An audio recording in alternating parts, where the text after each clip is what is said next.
Bienvenidas, bienvenidos todos. Yo soy Diego García, uno de los dos editores de Mil Gotas. Estoy feliz de estar acá con ustedes y les quiero agradecer en mi nombre y en nombre de todos nosotros que hayan venido a compartir un rato con nosotros, a hablar de Asia, a hablar de libros, de literatura, de ensayo, de humanidades, que son cosas que estoy seguro que a todos los que estamos acá nos apasionan, nos encantan lo suficiente como para venir este domingo espectacular a juntarnos a discutir y charlar sobre estos temas.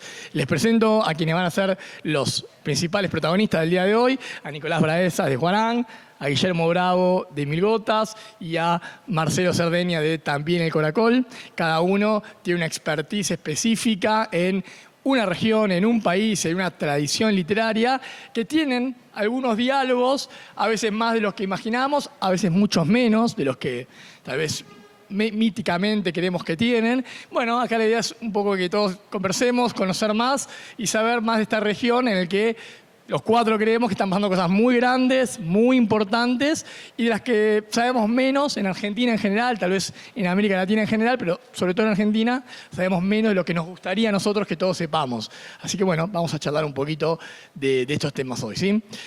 Bueno, voy con la primera pregunta para los tres, para que conversemos. Cada uno empezó a montar una iniciativa productiva vinculada a la literatura, a la lectura, sobre un país en particular, sobre Corea, sobre China y sobre Japón. ¿Qué les gustaría transmitir a los lectores, ¿no? ¿Por qué lo hicieron? ¿Qué quieren que los lectores argentinos conozcan?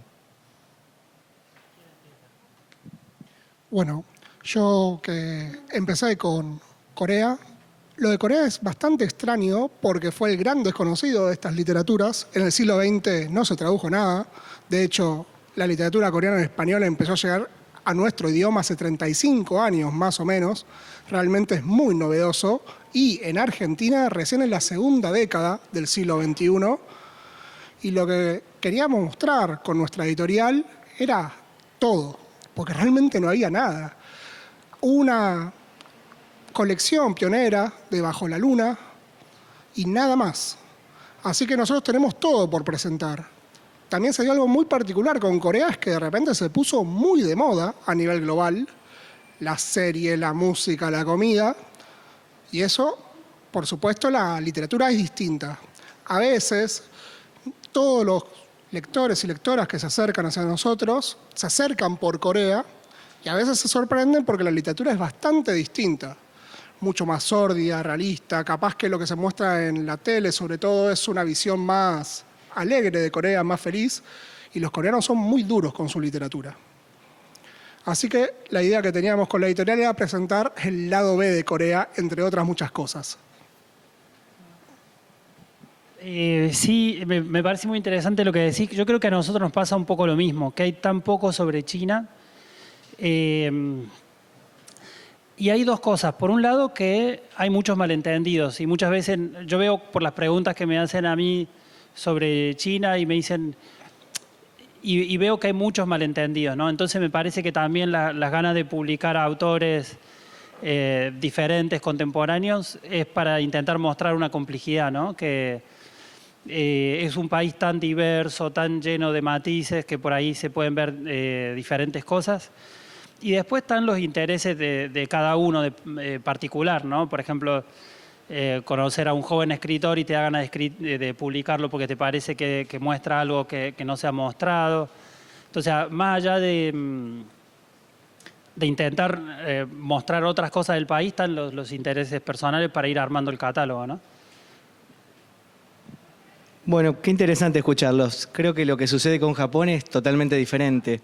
De Japón hay muchísimo editado, hay muchísimos autores. Japón tuvo, entiendo yo, una cima en la primera mitad del siglo XX, que es no ya una cima pensando en Japón o en Asia, sino pensando en la historia de la literatura, a secas. Ni siquiera la literatura oriental, sino en la literatura universal. Entonces, primero decir esto, hay mucho editado de Japón. La sensación mía es que no es suficiente. ¿Sí? Esto es lo primero que quería decir, no es suficiente lo que está editado. Hay muchos autores esenciales que faltan, que nunca los hemos leído. La sensación es que seguimos leyendo a los mismos autores que ya se han armado un camino y que ya nos suenan familiares y volvemos a recurrir a esos mismos autores una y otra vez. Y sin embargo hay una porción gigante del canon silenciada. A veces no por una cuestión particular, sino simplemente porque así sucedió. En algunos otros casos tuvo que ver con la censura, primera mitad del siglo XX, piensen en la Guerra Mundial, ¿no? Pero no es esa la única causa y ni siquiera es la causa fundamental. Por eso quizás no debería haberlo mencionado. Pero digo, hay una porción del canon que queremos explorar, que yo necesito leer. Esto es lo otro que quería decir, esta es la segunda idea que me parece central. Yo como editor me considero el primer lector. Entonces, ¿por qué edito esos libros? Porque son los libros que yo quiero leer. Son los libros que quiero en mi biblioteca. Son los libros que quiero tenerlos ahí cerca y con una particularidad que me parece fundamental. Fíjense qué curioso esto, hablando de Asia, en este encuentro que estamos los tres reunidos. Yo quiero leer esos libros de autores japoneses, pero quiero leerlos en mi idioma. Quiero leerlos en castellano. Por eso necesito que estén traducidos y necesito que estén traducidos a mi lengua, con mis modismos. No me alcanza con leerlos en inglés o con leerlos referenciados de otra cultura. Entonces, esta es la razón. ¿Cómo se conforma el catálogo? El catálogo se conforma pensando en mí, que soy uno de los editores, en Mariana Alonso, que es la directora de También el Caracol. Bueno, somos los primeros interesados y es un agrado el que queremos compartir, ¿sí? Esa pasión que nosotros sentimos por esos libros, queremos contagiarlos a ustedes para que sientan la misma pasión que nosotros y para que cada vez seamos más. ¿Puedo agregar algo? Sí, por supuesto. Con También el Caracol lo que pasó es que arrancaron con Yokomitsu. No estaba traducido. De hecho, creo que ni siquiera en otros idiomas era muy conocido. Empezaron por La Puerta Grande. Es un librazo. No me acuerdo el nombre. La primavera llegó. La primavera llegó en un carro tirado por caballos. Bueno, Nico, hermoso lo que decís. Muchísimas gracias. Mira, déjame contar una anécdota con La primavera llegó en un carro tirado por caballos. Es un autor central del canon, importantísimo. De él se decía que era un Bungaku no Kamisama, un dios de la literatura. Fíjense la importancia que tiene. Ya les dije, primera mitad del siglo XX, cúspide de la literatura japonesa, falleció en el año 47. Era el maestro de Kawabata. Kawabata es el primer japonés en ganar el premio Nobel. Claro que Kawabata ganó el Nobel 40 años después y su literatura llegó a un lugar mucho más encumbrado y no se me ocurriría del todo compararlos. Quizás sí, pero no nos vamos a meter en esa discusión. Hizo una carrera mucho más importante con textos que son fundamentales. Bueno, Yokomitsu tenía esa estatura en esa época y no había sido traducido. Yo me acuerdo cuando daba clases de literatura japonesa en la UBA, que hablaba de Yokomitsu y no había ningún modo de que mis alumnos lo leyeran a Yokomitsu. De hecho, de los cuentos que nosotros hemos traducido, no hay traducciones al inglés de alguno de esos cuentos. Entonces, la referencia era muy lateral, era explicarles de qué se trataba, era verdaderamente incómodo, uno no quedaba satisfecho. Y en esa época, hace como 20 años, me acuerdo haber hecho militancia con otros sellos españoles, para que lo publicaran a Yokomitsu. Y no tuve éxito, no lo conseguí, no logré tentarlos, no logré seducirlos. Es inexplicable eso, es inexplicable. Bueno, primero que a nosotros nos va bien, o sea que encontró su público. Sí, esto también me gustaría que también lo digan ustedes. Hay un público creciente, interesado y cada vez mayor. Entonces uno se siente contenido entre iguales, donde todos tenemos la misma pasión. Ignoro por qué no, en ese momento no tuvo lugar, pero fíjense que 20 años después lo tuve que editar yo, que en esa época no era editor. Mi mujer sí es editora, ¿no? Yo soy escritor, pero luego de esa alianza entre un escritor y un editor nació el sello y pudo contenerlo a Yokomitsu. Y si apretamos un poquito más, ¿cuál es tu hipótesis de por qué no fue publicado? Ignorás, sabemos que ignorás, pero ¿por qué? ¿Qué te imaginas? No, bueno, a ver, conjeturemos, hagamos hipótesis un poco descabelladas, total no nos escucha nadie, somos poquitos, pongámosle. Yo creo que hay una aversión al riesgo, ¿no? ¿Y por qué hay una aversión al riesgo? Porque no se edita desde la pasión. Cuando uno edita desde la pasión es mucho más fácil asumir riesgos. Porque yo con este libro, bueno, yo ya estoy satisfecho. Uno piensa la vida en términos de trascendencia, ¿sí? Y yo con el sello, con También el Caracol, siento que he hecho algo en la vida, siento que mi vida tiene sentido también. Entonces a veces no necesita el libro ser un bestseller, aunque por suerte lo es. Pero digo, no lo necesita como punto de partida, como motor de las acciones, ¿sí? Y quizás otro sello que no participa desde la pasión, sino que el cálculo es diferente, quizás necesita otro tipo de seguridad. Pero también quizás estoy siendo un poco injusto y estoy siendo un poco duro. Me has impulsado a eso. Muy bien. Quería preguntarles si querían profundizar ustedes dos también, ¿qué es lo sórdido de lo coreano? Estamos hablando de un país que fue colonizado por una potencia extranjera, que se les prohibió escribir en su idioma, que apenas termina la Segunda Guerra Mundial, empieza la Guerra Fría en Corea, dictaduras violentísimas, no había lugar al arte por el arte. Solamente se podía escribir de la violencia. Imaginen en un país que era tan pobre como las naciones más pobres africanas, que te pongas a hablar de ciencia ficción, del arte por el arte. No, yo tenía que escribir de la miseria que estaba viviendo, era literatura de denuncia. Y ese realismo tan violento, Han Gang, la Nobel coreana, lo dice, recién cuando llegó la democracia en los 90, pudimos liberarnos de ese yugo, pudimos abrir la literatura a otros tipos de discursos. Por eso es que para mí la literatura del siglo XX coreana no llegó a Occidente, porque era una literatura muy encerrada en sí misma. Para ellos, el siglo XX coreano es trágico. A mí me gusta esa literatura, pero pongámonos en estos términos. Nosotros tenemos literatura de la dictadura. ¿Cuántas novelas de la dictadura argentina se podría leer en Corea? Una. Dos. Ya tres es obsesión.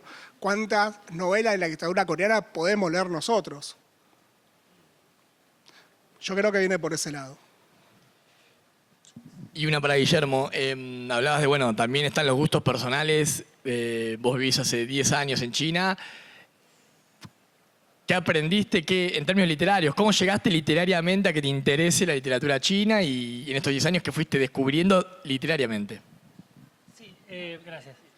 No, lo que pensaba con lo que estaban diciendo ustedes es que también cada uno de nosotros 4 tiene un vínculo especial con ese país, ¿no? Veo que vos sé tu relación con Corea, vos con Japón.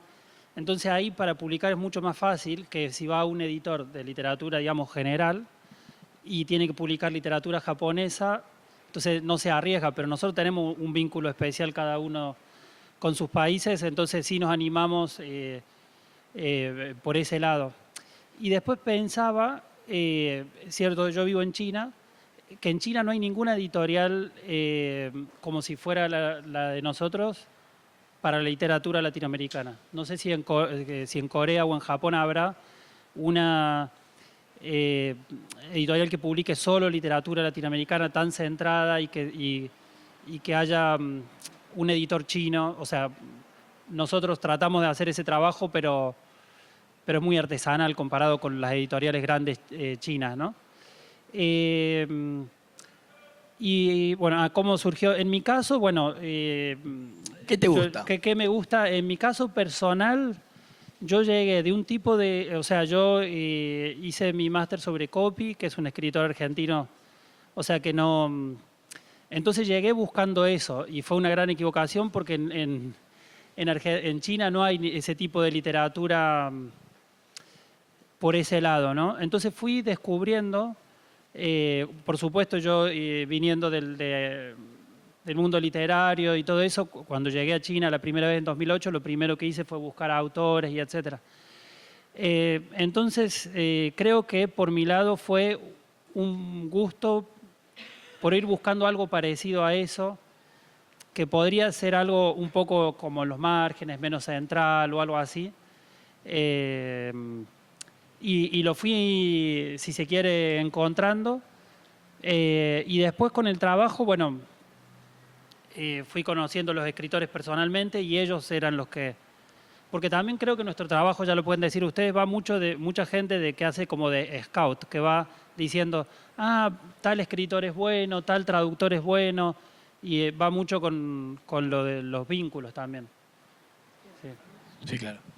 Con eso que dijo el compañero sobre qué expectativas hay, la ausencia de la literatura coreana también se vio un poco por eso. Los agentes literarios, por esta preeminencia de Japón, buscaban el Murakami coreano. Y no, en Corea no había eso. Era como, sí, queremos algo mágico, que haya gatos, que sea como esa literatura tan... A mí me gusta Murakami mucho, pero en Corea pasan otras cosas y no iba a aparecer un Murakami coreano y por eso no se publicaba.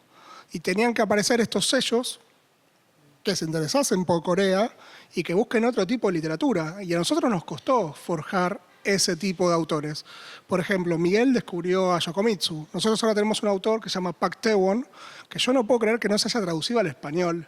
Es el autor de narrativa del periodo de la ocupación, modernista, genio. ya está publicado, todavía no en Argentina, ya lo tenemos publicado en España y en Chile.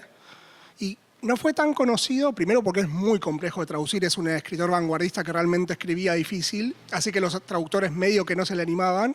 Y después, cuando termina la ocupación, él se hace comunista y termina en Corea del Norte. Así que en el sur estuvo prohibido, no se lo podía leer hasta que vuelve la democracia. Eso también pasa mucho con Corea, que hay muchos escritores que fueron prohibidos porque fueron o colaboracionistas o porque terminaron en Corea del Norte. Sí, no, interesante esto que decís. Quería aprovecharlo para enfatizar algo que dije porque ahora lo veo reflejado y me gustó. ¿Qué es eso? Es hablar de la pasión, pensar nuestros catálogos como la impronta de nuestra personalidad. ¿Quiénes somos nosotros? Bueno, somos nuestros catálogos, ¿sí?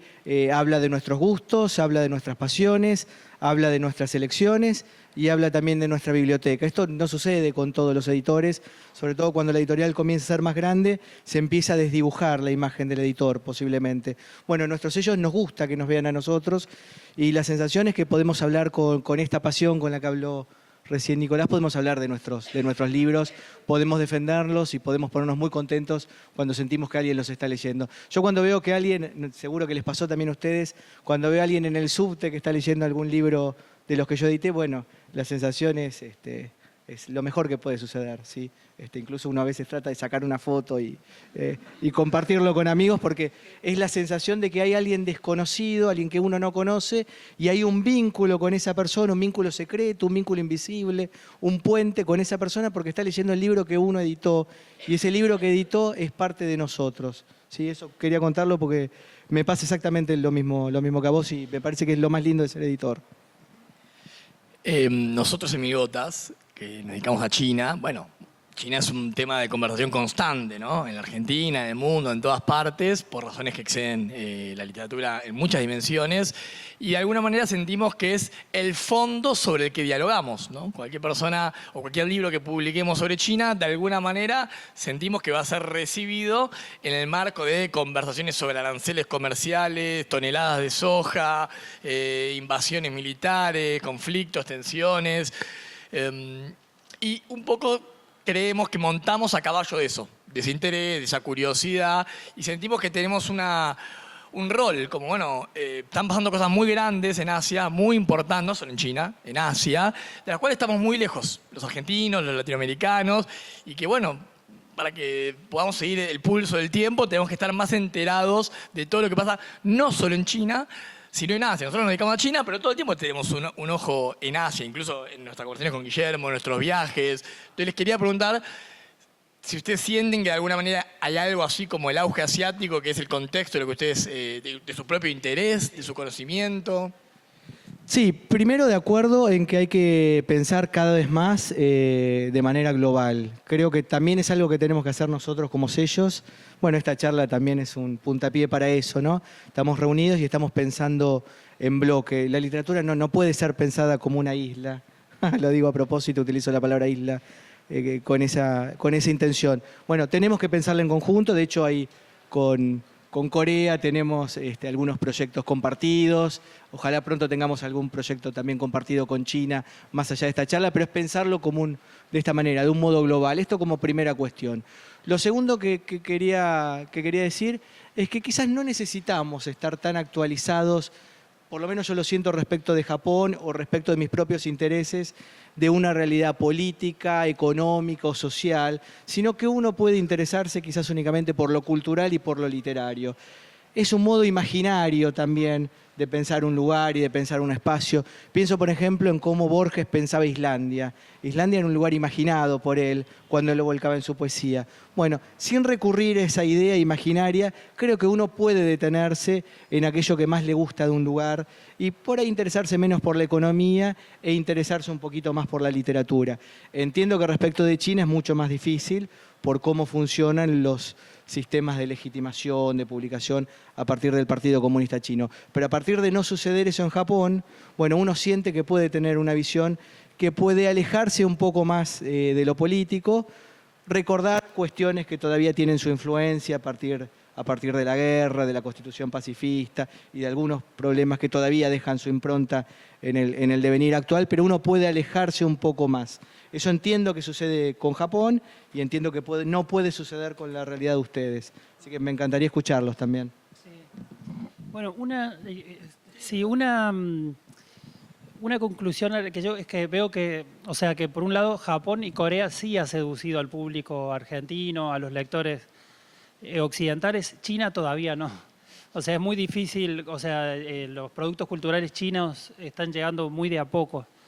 Y después, con respecto a lo que decís, hay algo que siempre decimos cuando se arman charlitas como estas en China, en Pekín, es que también tenemos que encontrar una forma de vincularnos nosotros, por decir China, Latinoamérica o China, Argentina propia, sin pasar por ejemplo, a veces cuando un autor, cuando un editor va a publicar un autor chino o un chino va a publicar un autor latinoamericano, se fija si ha sido publicado en Europa o no, o si ha sido publicado en Estados Unidos o no.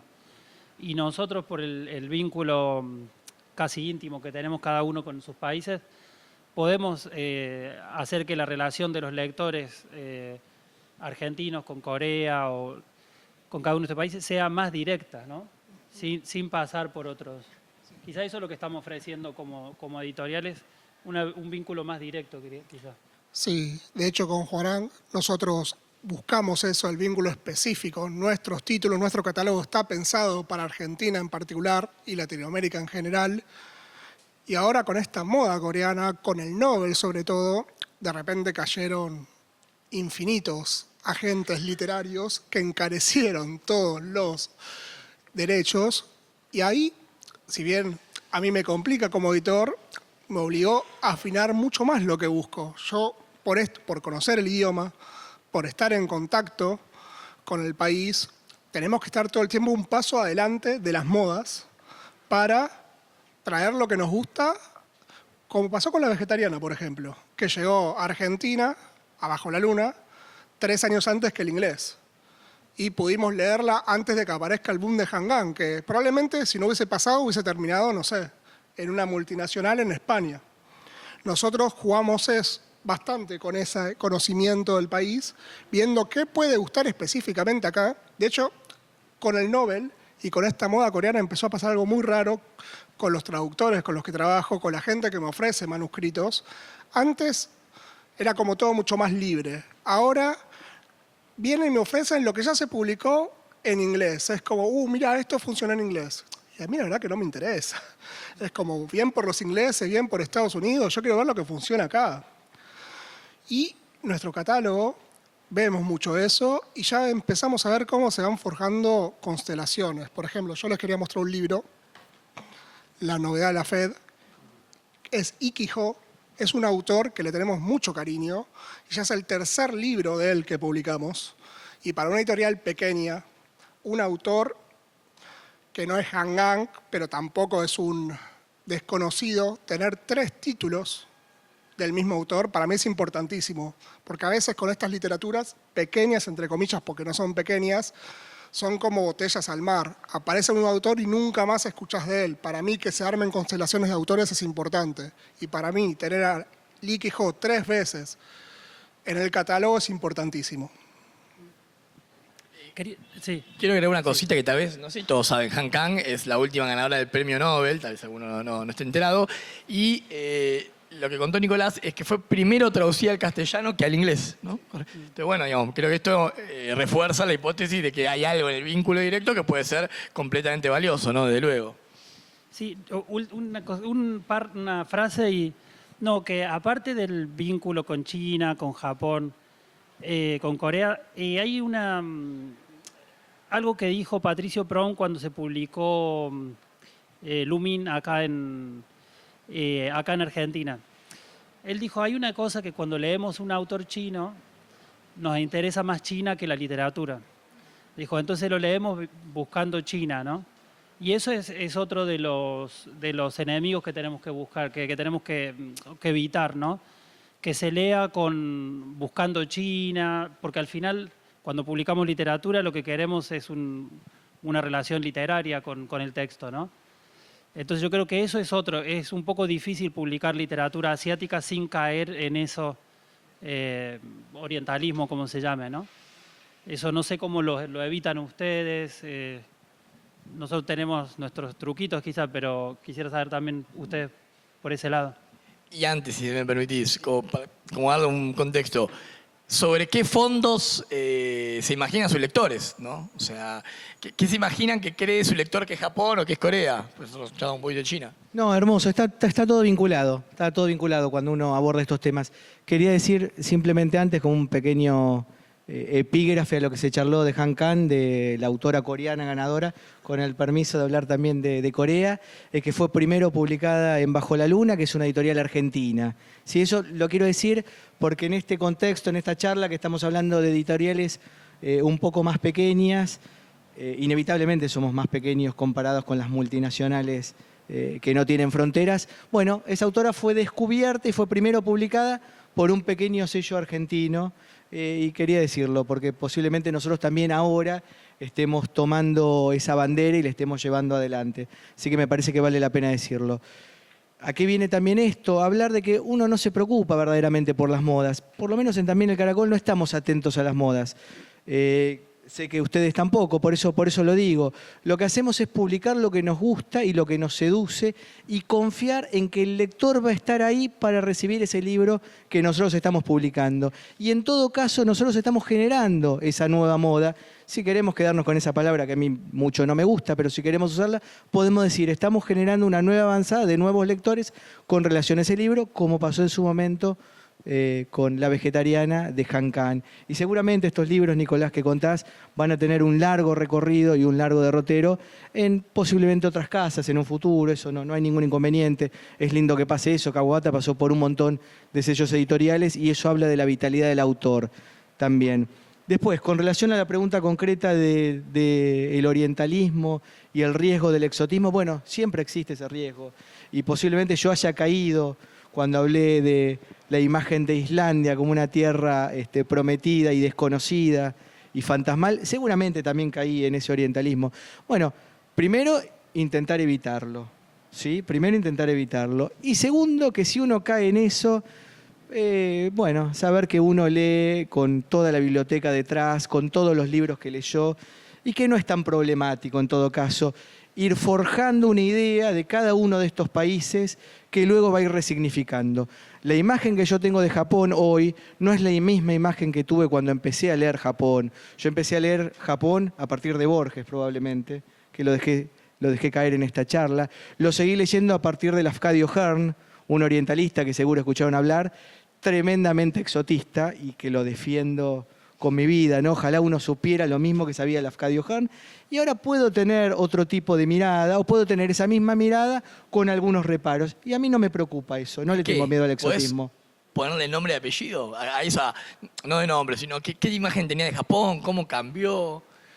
Bueno, que cambió muchísimo y uno a veces se queda con un Japón que es, hasta 1868 Japón estaba cerrado, ¿sí? Las fronteras cerradas hasta que las potencias occidentales lo obligaron por la fuerza a abrirse. Bueno, ese Japón no tiene nada que ver con el Japón anterior y el Japón posterior. Lafcadio Hearn, que ya lo mencioné, es el primero que viaja para contar ese mundo atrasado, medieval, sin ningún tipo de industrialización. Esto, por supuesto, todo con comillas, ¿no? Bueno, Lafcadio viaja para contar ese mundo occidente. Y la descripción que hace es una descripción bellísima. Se deslumbra por Japón. Bueno, yo primero me puedo deslumbrar por ese Japón, ¿sí? Por ese Japón que tiene que ver con el honor samurái, que puede tener que ver con el teatro kabuki, ¿sí? Me deslumbro con ese Japón anterior a lo que nosotros conocemos como la modernidad. Y al paso siguiente me deslumbro con Kawabata, ¿sí? Que no tiene nada que ver con eso, aunque anhela el viejo Japón, ¿no? Pero bueno, eso creo que tiene que ver con la resignificación. Ahora, ¿cuál es Japón? Bueno, Japón es todos. Y Japón es el que yo quiero que sea. Pues yo como lector soy soberano. Y yo puedo elegir qué es lo que me gusta de Japón. Y puedo elegir cosas distintas en días distintos, ¿sí? Y todos son Japón. Y todos le van a hacer justicia a Japón. Va a haber algunos costados de Japón que no me gustan. Hablamos de lo sórdido. Bueno, lo sórdido es un mal ejemplo porque también me gusta.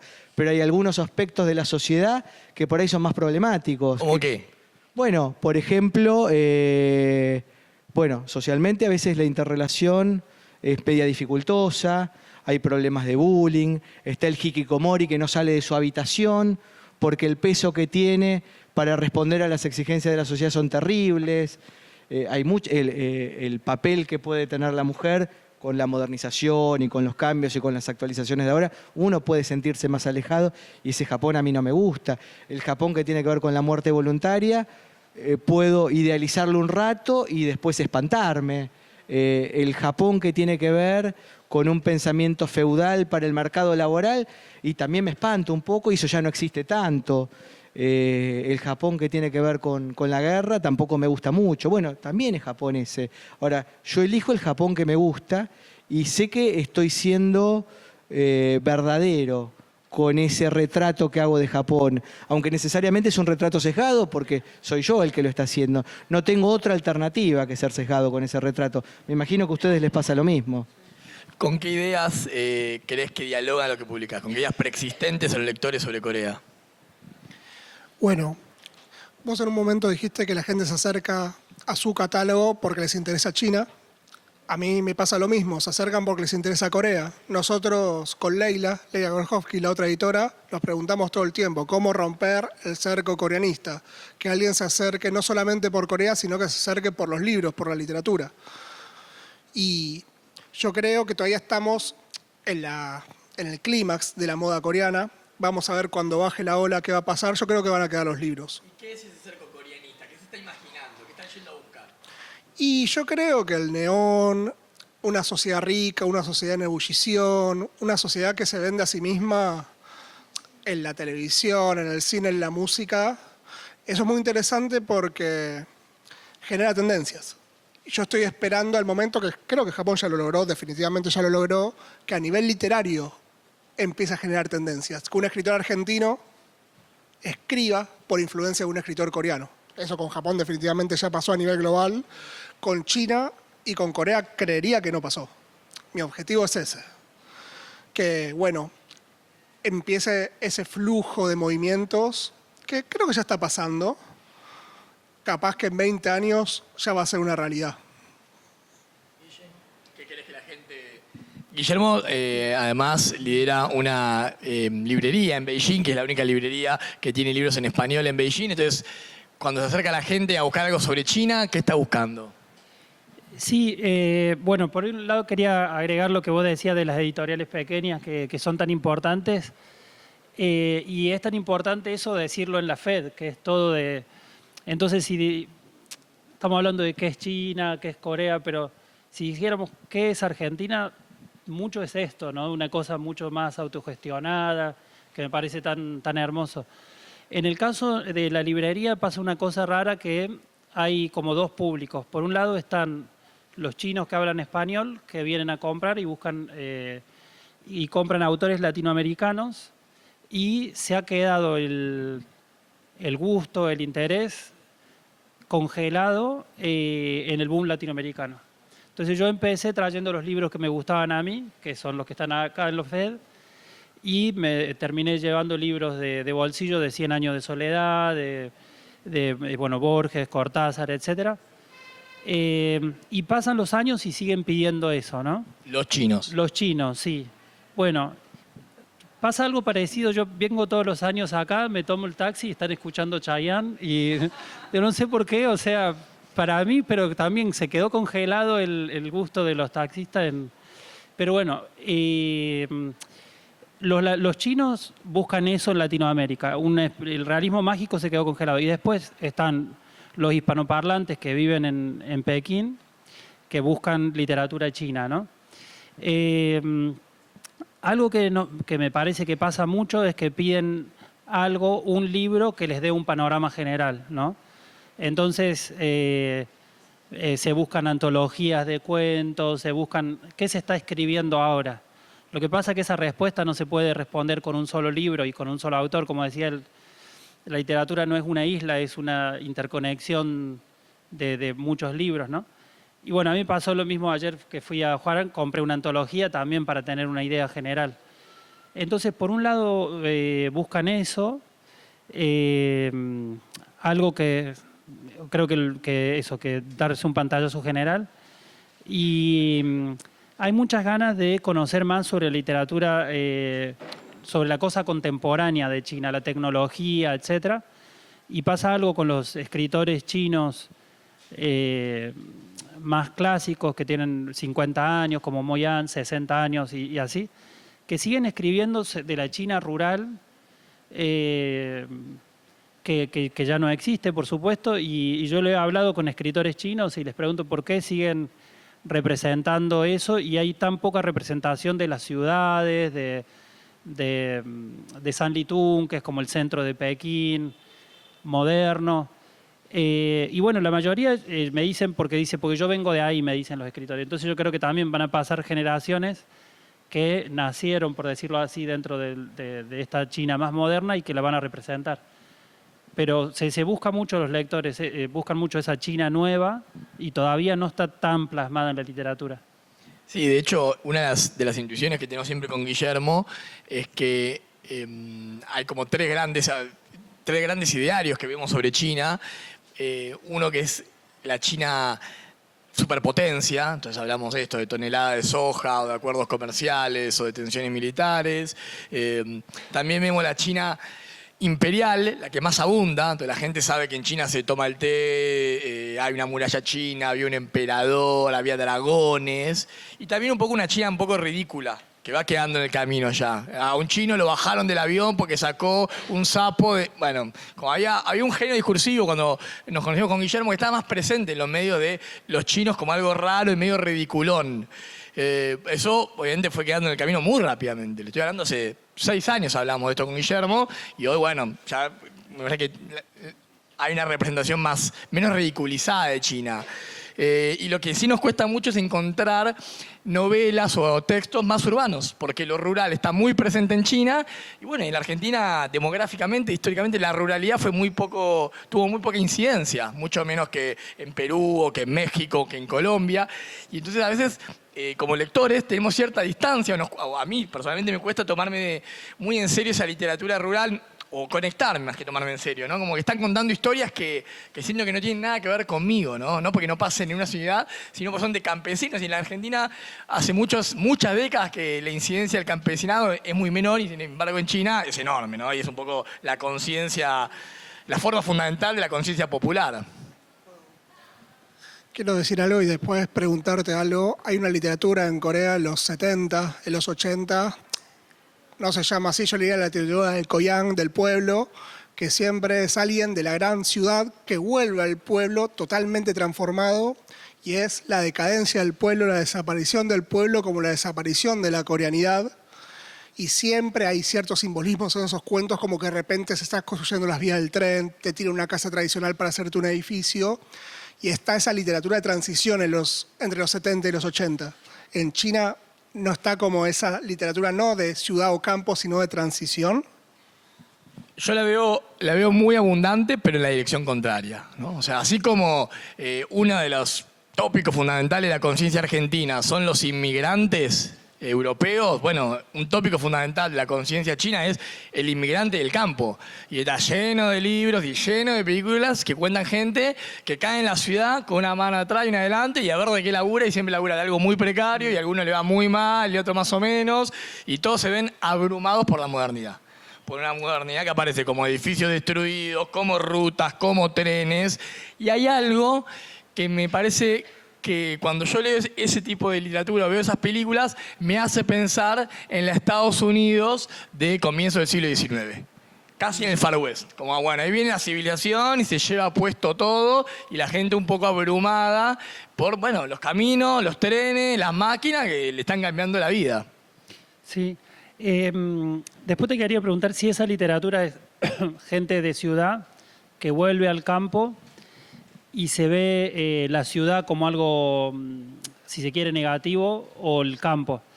En China no lo he visto tanto en libros, pero hay una serie que fue famosa estos últimos años, de una chica que es como una ejecutiva, trabaja en Shanghái, todo, se hace el cafecito, todo eso, y su padre es un campesino, entonces ella y su padre, o sea, hay un salto cultural muy grande, pero ella estudió, etcétera. estudió en Estados Unidos, trabaja en una empresa internacional, y su padre, ella tiene 30 y algo, y su padre como dice, le insiste para que se case, ¿no? Entonces ella encuentra a un chico por internet y le dice solamente para ir a visitar al padre al campo y decirle que se van a casar, ¿no? Y es una novela así un poco coso, y al final los dos chicos se enamoran de verdad y se casan de verdad, pero le tiene que engañar al padre porque su padre no puede soportar que ella esté soltera con más de 30 años, 32, no sé.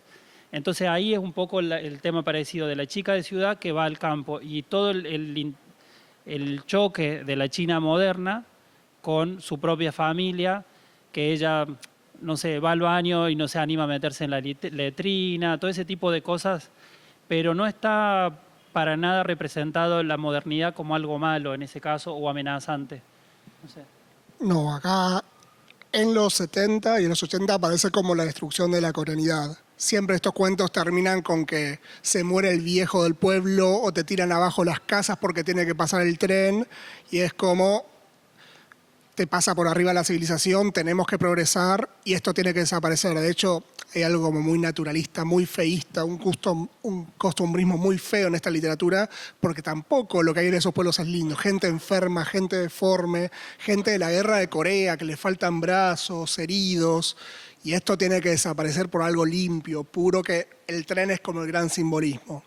Es muy interesante porque ahora hay una literatura que está muy de moda en Argentina, en el mundo, que es la literatura healing, la literatura más feel good, le dice acá la prensa, que retoma un poco este tópico, pero distinto. Es como la gente harta de la ciudad que se va al pueblo, se pone una librería, se pone, no sé, una casita de té, se pone un par de gatitos y se cura. Es como hay un retorno, digamos, a la naturaleza, pero ya una naturaleza completamente domesticada. Es un tipo de literatura muy formulaica, pero que tiene un poco de ecos contradictorios con esta literatura de los 70. Y es como, bueno, me tengo que encontrar a mí mismo, tengo que irme de la locura de la ciudad para volver a estos lugares de paz. Es una literatura un poco de autoayuda, pero que tiene ciertas reminiscencias de esto del koyang, del pueblo, de la naturaleza como curadora, que es parte de la identidad coreana. ¿Y cómo aparece la modernidad en Japón? Que es el primero de todos los de Asia que... ¿Cómo me repetís? ¿Cómo aparece la modernidad en Japón? En la Sí. literatura y en la literatura contemporánea. ¿Qué es No, ni hablar. A ver, es mucho más atractiva la modernidad que relata Japón. Me quedé con un paso anterior que con esto que hablamos de los puentes que hay para pensar China, Japón y Corea. Tengo que decir también, si no me sentiría incómodo si no lo digo, que Japón también cuenta esas historias de librerías y de gatitos. Entonces, fíjate cómo esa literatura curativa, viste que la llaman literatura curativa, que dijiste casi de autoayuda, no entendí el casi, también está representada en Japón de la misma manera que en Corea, y me parece tremendamente atractivo de que pase también en Corea de la misma manera que pasa en Japón, o que pase en Japón de la misma manera que pasa en Corea. Es indistinto eso. No, eso me parece muy atractivo por esta razón, no porque me resulte atractiva esa literatura, sino porque me resulta atractivo como fenómeno, ¿sí? Como fenómeno es muy llamativo y es algo a lo que hay que prestarle atención. La primera historia de gatos, en todo caso, no sé si es la primera, pero es la primera que nos interesa, es Soseki con la novela Soy un gato, hablando de modernidad, fíjate cómo viene bien a cuento, es la primera novela moderna, Soseki es el primer autor moderno, Kokoro podemos decir que es la primera novela moderna, son rótulos, no nos interesa mucho, pero tomémoslo como concepto, como idea, aunque no sea totalmente cierto científicamente. Bueno, ese autor, Soseki, tiene la novela Kokoro, que va a contar qué es ser moderno y cómo formar parte del mundo y cómo hallarse y cómo encontrarse. Y tiene otra novela muy divertida, que se llama Soy un gato, ¿sí? Fíjate cómo está todo vinculado. Esa novela sí vale la pena. Pero bueno, ¿qué es ser moderno? Japón tiene ese problema. Con esta apertura que hablamos en el periodo Meiji, a partir de 1868, no se encuentra, no se halla, es totalmente diferente. Le dijeron que ser moderno es ser occidental, es vestirse como nosotros. Bueno, es raro eso, qué sé yo. Bueno, antes de que ustedes, los que tengan ganas de comentar algo, de preguntar o de compartir una sensación, quiero hacer una última pregunta que tiene que ver con la modernidad, que es, ¿qué diferencias ven en el mercado editorial con respecto al mercado argentino? En escalas, en formatos, en tendencias, en propuestas en las librerías. ¿Qué vieron ahí en el mercado editorial que acá no está? Bueno, primero las tiradas. Yo cada vez que negocio con una editorial coreana y me dicen, bueno, sé que hay 10.000 ejemplares, y yo le digo, no, mirá, tampoco tanto amor. Y dice, no, pero me estás pidiendo un montón de países. Sí, pero bueno, allá las tiradas son enormes realmente y se manejan otros números.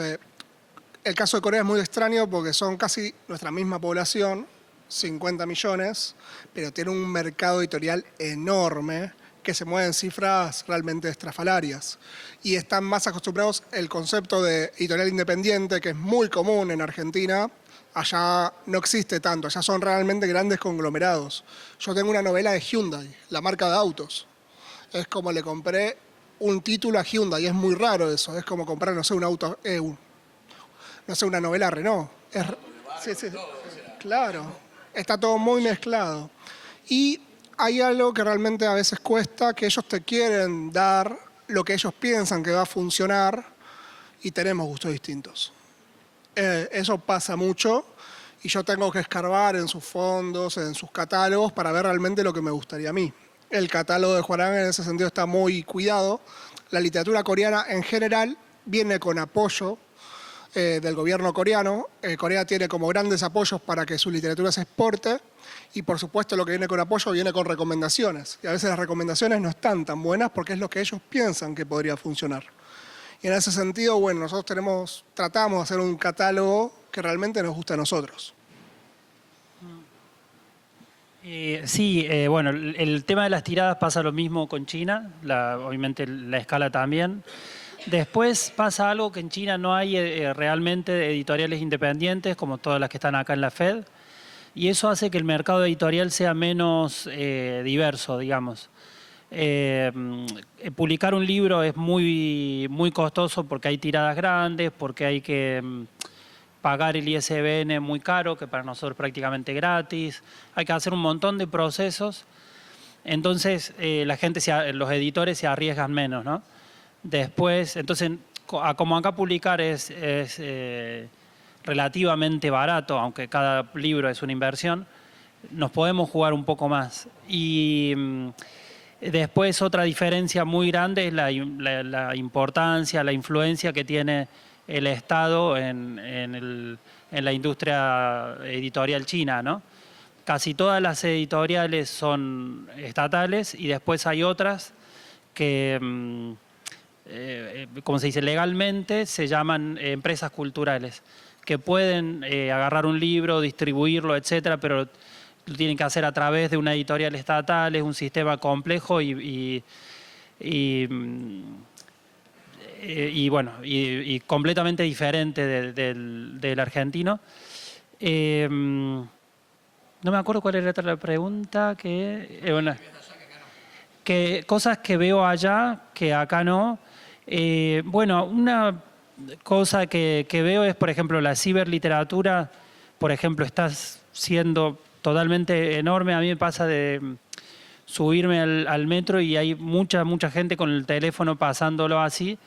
Y yo ya conozco la tipografía de una de las plataformas, o sea que sé que están leyendo eso. Y por ejemplo, el autor, uno de los autores más famosos de ciberliteratura, que allá son plataformas pagas, como si fuera una especie de Netflix, para libros, y uno paga, por ejemplo, 40 céntimos de dólar el capítulo, ¿no? Entonces uno se descarga el capítulo, lo lee, te quedas con ganas, bajas el siguiente capítulo y así. Y el autor más importante de esta literatura, o uno de los más importantes, el año pasado vendió por una cantidad de 120 millones de yuanes, que son 20 millones de dólares, ¿no? Y obviamente yo acá veo que no hay esa importancia del fanfiction, no hay nadie que haya ganado 100 millones de dólares en ningún tipo de literatura argentina. Sí. Pero, por ejemplo, eso de la fanfiction, pero también lo que veo es que cada vez más pasa que veo cosas en China que después son que después pasan acá, como un futuro. Como hace, no sé, 4 o 5 años decíamos allá, todo el mundo paga con el código y no con dinero. Y ahora pasa lo mismo acá. Entonces, bueno, yo pienso que ese fenómeno, por ejemplo, que le llaman ciberliteratura, de leer por capítulos y de vender en el teléfono, quizá aquí llegue, ¿no? Por ejemplo, ese es un fenómeno que me llama la atención. Hemos estado charlando de sacar un libro de fanfiction china traducida al español. Eso es algo que me parece que es algo específico. Y bueno, después esas cositas que hablamos de China, sí. Y una cosita más que siempre notamos, que es que en China cada vez hay menos librerías solo de libros. O sea, como que el mercado del libro va al mercado del merchandising, de cosas que nos gustan a la gente que leemos libros. La remera, el lapicito, el cuaderno, el muñequito y toda una parafernalia, como que el libro no alcanza a satisfacer la demanda de consumo o genera otras demandas que ellos tienen una capacidad de producción que inmediatamente se pone a armar, ¿no? Entonces las librerías están llenas de cosas, además de libros. Sí, tienen que publicar ese libro de fanfiction. Sí, eso considérenlo seriamente porque hay fenómenos también que son interesantes por la literatura, por supuesto, pero también por todo lo que tiene alrededor que generan. Entonces ya tenés toda nuestra atención ahí, así que deberían hacerlo. Me sumo a las respuestas que dieron como para compararlo un poco con Japón. Sucede lo mismo, el público lector en Japón es un público gigante, es un público inconmensurable. Las novelas son muy leídas, hay tiradas económicas que consiguen venderse en cifras estratosféricas, que son inimaginables acá. Un fenómeno que no mencionaron, que quiero mencionar que es interesante, es el de los premios literarios. En Japón los premios literarios son verdaderos preceptores de lectura. Eso a mí me gusta mucho. Ojalá nosotros pudiéramos acá generar premios literarios que marquen la pauta y la línea de lo que debe leerse, a partir, por supuesto, de un premio bien armado, de un jurado prestigioso. Lo que tiene Japón es que tiene premios que tienen más de 100 años de historia. Y uno habla, por ejemplo, del premio Akutagawa y uno quiere leer el ganador del premio Akutagawa. Sí, eso es un fenómeno hermoso. Y hay muchos premios, no es solo uno, hay 5 o 6 premios fundamentales referenciados de esta manera, a partir del nombre de un autor esencial. Novela negra, el premio Edogawa Rampo. Bueno, si uno le gusta la novela negra, tiene que leer el ganador de ese premio. Bueno, eso es algo que me gusta mucho, que funciona muy bien. Justo me hiciste recordar, lo de la ciberliteratura existe en Corea, le dicen web novels. No sé si ya se están traduciendo, pero en cualquier momento llegan. Y hay algo que también existe en Corea, que me lo han tratado de vender, yo la verdad que no lo acepté, que es, ellos tienen una industria audiovisual enorme y es muy común que cuando salen películas o series exitosas se vendan los guiones. Es como que ahora sale a la venta el guión del Eternauta. Yo no lo compraría, pero ya es algo muy común. ¿Un guión o más novelado? No, guión. Sale el guión de las películas, sale el guión de las novelas y en las librerías está toda la sección de guiones. Y ahí estamos hablando de la potencia audiovisual que es Corea y cómo ellos son conscientes de eso. Acá yo creo que un guión sería un objeto de colección. Allá es popular. Bueno, encantados de haber charlado con ustedes. Los queremos escuchar. Quien tenga ganas, preguntas. ¿Cómo hacen con la traducción? Porque son mundos distintos, ¿no? ¿Cómo traerlo al castellano? Y al castellano de acá. Sí, si querés elegir a alguien para que conteste y guíe. Por Hankan, que sé que hay una traductora que es de allá y vino acá. Hay un aparatito, se llama ChatGPT. Ah, no. No, el caso de Hangang es una coreana argentina, Sun Mi-yoon. Ella vino, no me acuerdo en qué año Argentina, pero hizo primario y secundario y universidad en Argentina. Después se volvió a Corea y vino a ofrecerla acá, a Hangang. Ella habla español, habla coreano, es completamente bilingüe. Nosotros, por suerte, ese estadio ya lo superamos. No digo que no tenga que traducir más, pero en estas lenguas, entre comillas minoritarias, se da mucho el caso de los traductores bilingües. Corea, por suerte, ya tiene el estadio de los traductores profesionales. Gente que estudia el idioma, es traductor, no es de oficio, sino que se forma en eso y ya tiene un conocimiento profesional de las dos lenguas. Por suerte, ya en el coreano se consiguen traductores, además de, por supuesto, Sun Mi-yoon, que es una leyenda. Son también traducciones directas del coreano. Sí, no, del chino hay hay traductores del chino al español muy buenos, Argentina especialmente buenos, pero son, digamos, 5 o 6, ¿no? El más famoso de todos y es buenísimo es Miguel Ángel Petreca. Por ejemplo, y entonces son ellos los que hacen las traducciones. Y cada vez hay más gente que estudia chino, hay más traductores. Lo que tiene que es un oficio muy, ¿cómo decir?, sacrificado, si se quiere, por el trabajo que hay que poner y lo que se puede llegar a pagar. También nosotros en China tenemos la suerte, como lo que decís de Corea, de que China paga muchas traducciones, entonces se puede hacer por ese lado. Pero bueno, no, nosotros recurrimos a traductores que los hacen. Como digo, ahora en Argentina de literatura habrá 5, por ejemplo, ¿no? Lucía también, que es buenísima. Pero bueno, son pocos, si se quiere, comparado con la cantidad de traductores especializados que hay del francés, del inglés, del italiano, que son unos genios. O sea, son muy poquitos, ¿no?, de nuestras lenguas de las que estamos hablando. Bueno, cuento un poquito de Japón también. En Japón no sucede como en Corea y con China, que tenés un apoyo a partir de subsidios y del Estado. Existe alguno de la Japan Foundation, pero es marginal y es el único, ¿sí?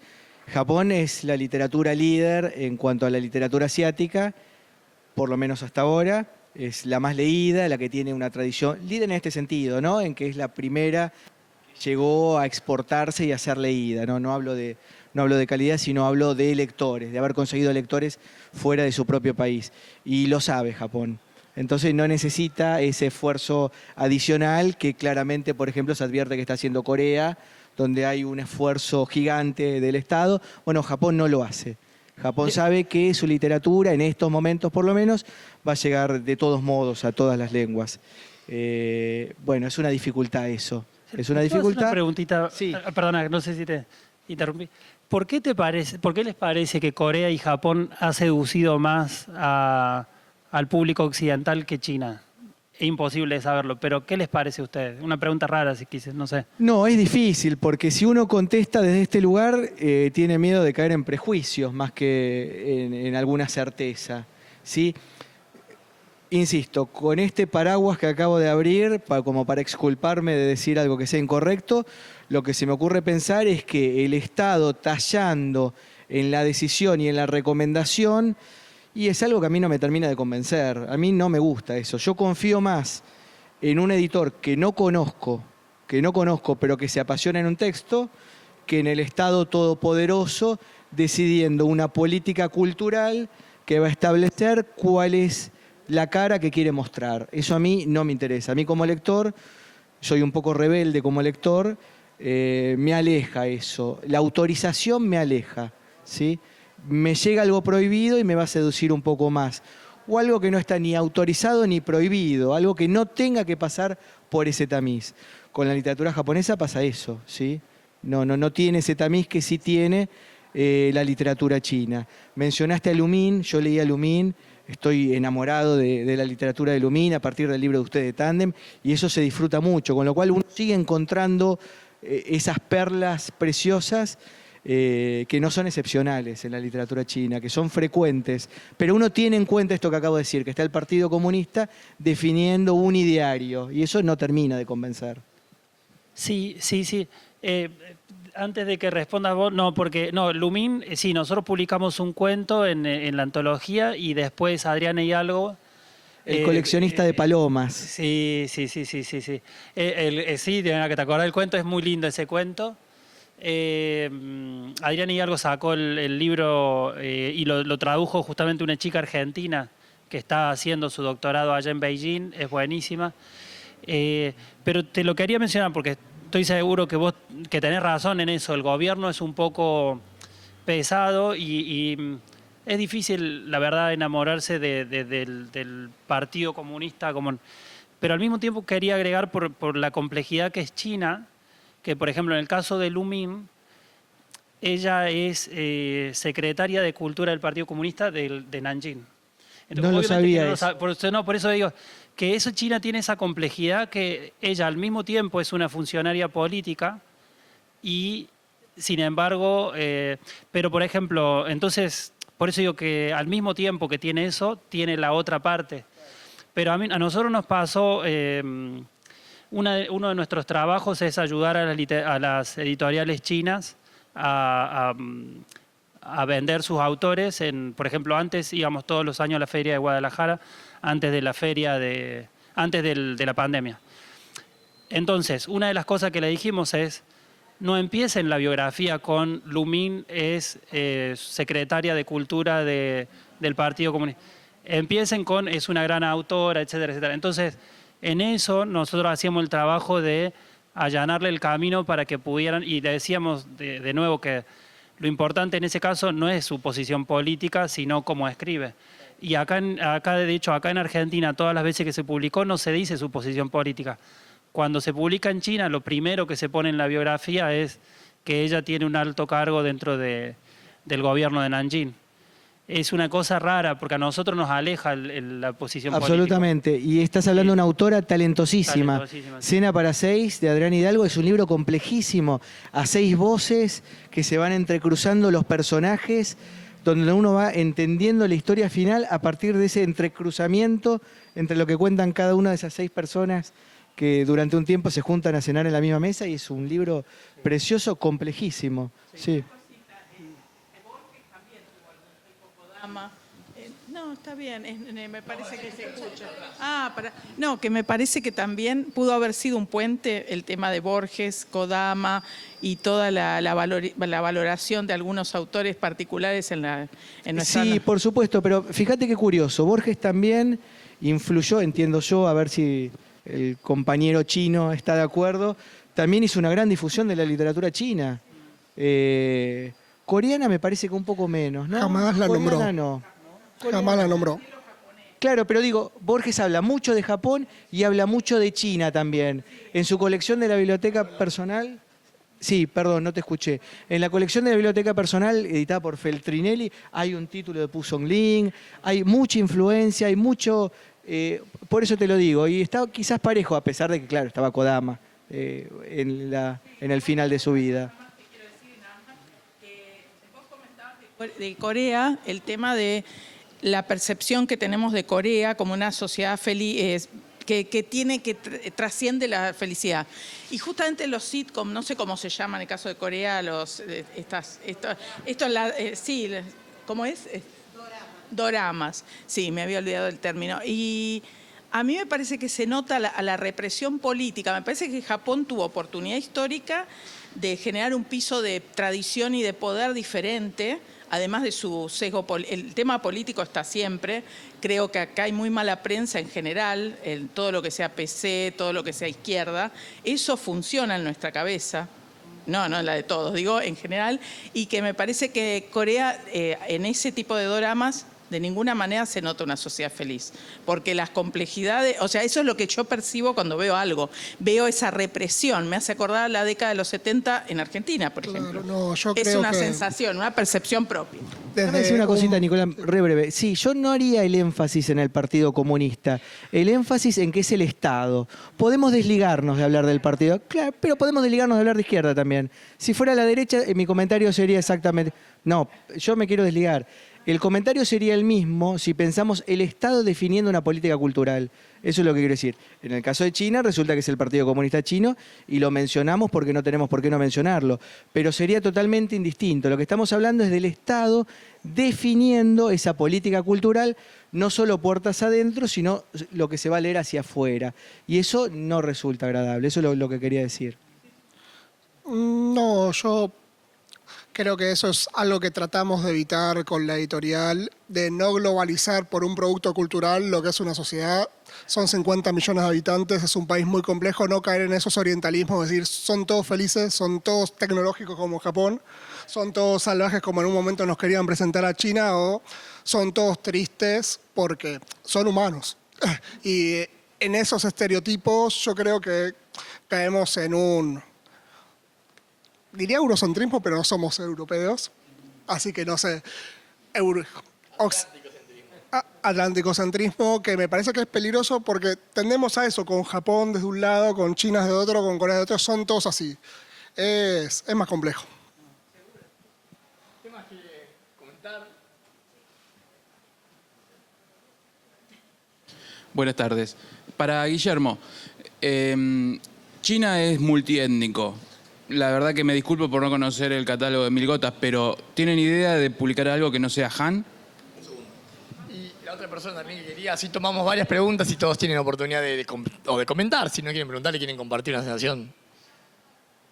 Sí, era una pregunta directa también en Caracol, agarrando esto de que publican lo que ustedes quieren leer, instando a quiero que publiquen lo que yo quiero leer también, y agarrando esto de lo que es el modernismo, cuando se abrió Japón, etcétera, quería preguntar si estaban pensando en, por ejemplo, empezar a publicar Tanizaki, el ensayo que tiene El elogio de la sombra, o Akutagawa, que también es bastante conocido por los premios que tienen. ¿Cuáles serían? Pues yo sé que actualmente están casi completando con Dasai, empezaron con Yuya y me interesaba saber qué es lo que se viene. ¿Quién más quiere? Tomamos una más y le devolvemos la palabra a ellos. Un comentario, una sensación.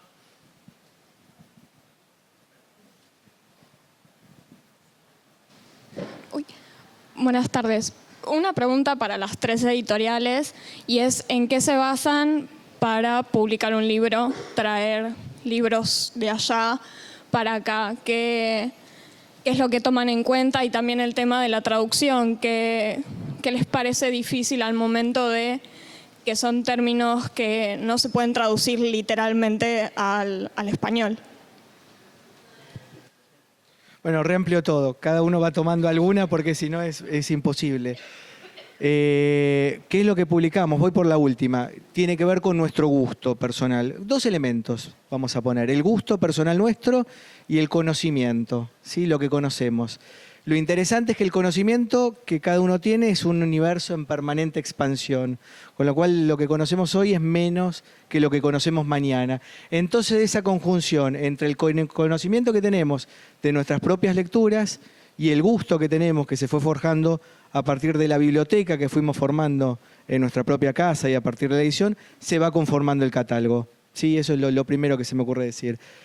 Lo conecto muy rápidamente y cedo la palabra con las preguntas de lo que vamos a editar. Mirá, te cuento, Tanizaki nos lo ofrecieron publicar El elogio de la sombra. Dijimos que no, porque existe ya 2 o 3 traducciones dando vueltas por ahí. Y a pesar de que nos ofrecieron una 4ª traducción, que seguramente era excelente, no hay ninguna duda de ello, no nos interesó en principio, porque ese libro lo podés leer si lo querés leer. No lo vas a leer con el estudio preliminar de También el Caracol, ni con una traducción del modo que nosotros la cuidamos, pero lo podés leer. Lo que nosotros intentamos es publicar textos que no hayas podido leer todavía.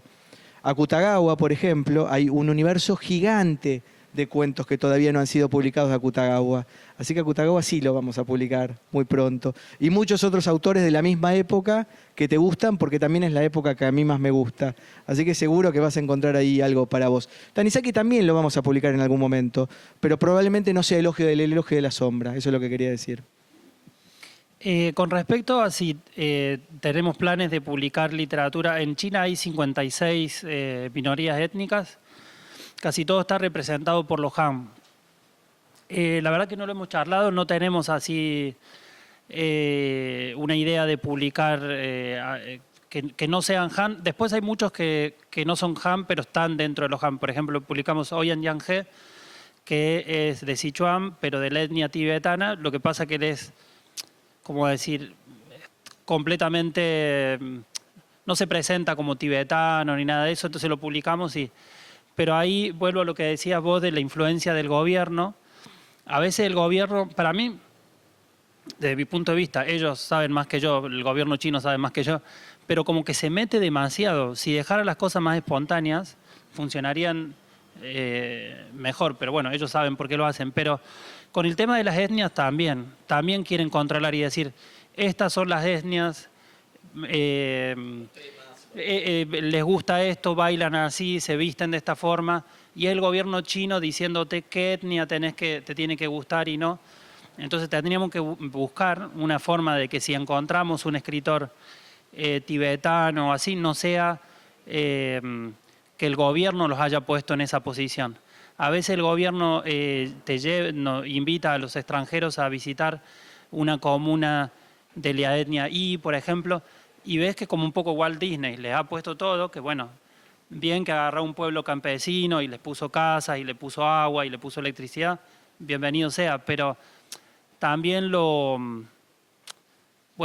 mete el gobierno ahí cuando debería estar la gente en sí. Entonces, si publicáramos a alguien de una etnia que no es la Han, deberíamos buscar que sea algo genuino, creo.